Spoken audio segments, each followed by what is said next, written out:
Right, so to make a paracord cross you need 2 cords about 6 feet or 2 meters long, and the first thing we're going to do is gut the cords. So I'm just going to pull out the insides because you don't need them. Right, so I've gutted the cords. I'm just going to seal the ends so they don't fray. They are, don't forget to lick your fingers when you do this, makes it less painful. So now I've found the halfway point of each cord, and we're just going to cut them in half. Like that. Seal these ends as well.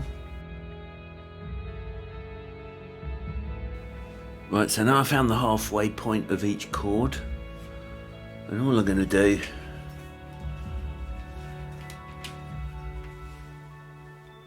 is lay them out like that. I found the halfway point of each cord, and what we're going to do is just do the normal box weave. So I'm going to put my finger on top, right hand red cord goes over that way, and the left hand cord goes like that. Then the top part of the white cord is going over this one and under that one. So over this red one, under that one, put it down, and the bottom cord, bottom white cord, going over this one and through that red hole, and just pull it together, make it into a nice little box.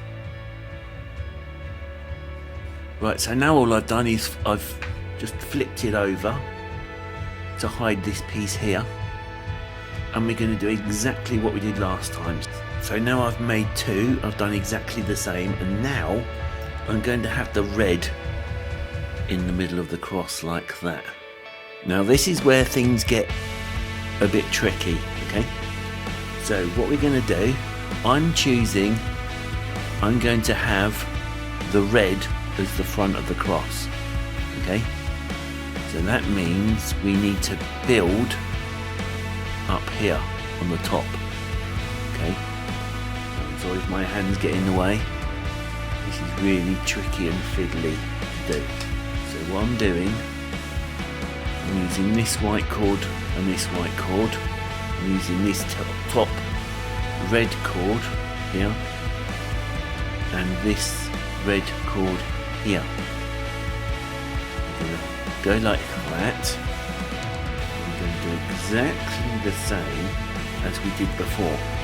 When you start off it doesn't look right, but it will work, don't worry. Right, I've got to the top, and all I'm going to do is snip and singe these loose ends off.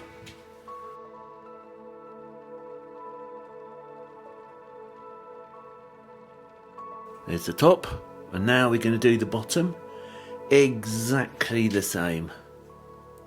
Okay, so almost done. Now one thing we need to remember is to make sure that the bottom bit is longer than the top. So these 3 bits here are all the same size, but the bottom bit needs to be longer, or else you just make a square.